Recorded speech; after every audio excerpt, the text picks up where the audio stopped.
nous représentons la voix de millions d'Africains. La voix des opprimés sur le continent africain.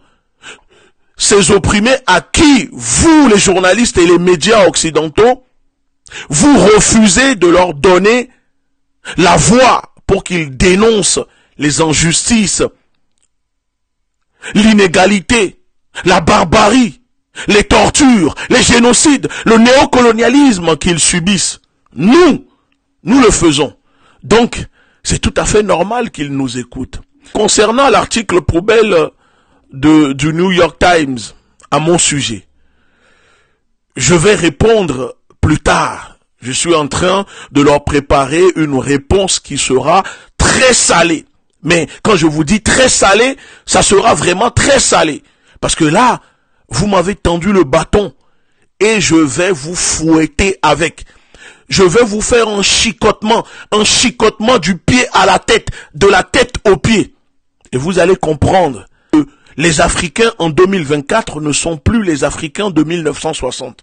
Dans cette vidéo, je vais vous reposer une seule question.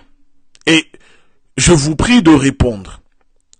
Est-ce que le forçage génétique des moustiques OGM, financé par Bill Gates, l'Open Philanthropy Project, de défense américaine, c'est-à-dire la DARPA, et le soutien de l'OMS en complicité avec certains dirigeants africains esclaves, est-ce que le forçage génétique, les relâchés de ces moustiques sur les populations africaines, est dangereux pour l'écosystème, les humains, la biodiversité, oui ou non?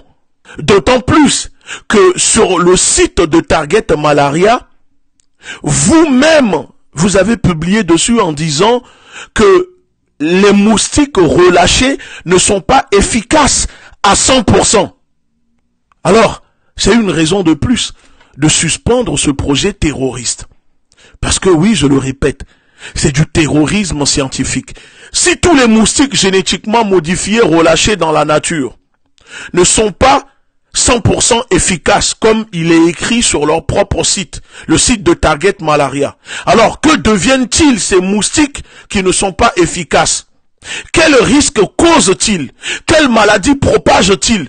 Puisque les chercheurs n'ont plus le contrôle sur ces moustiques génétiquement modifiés une fois relâchés dans la nature.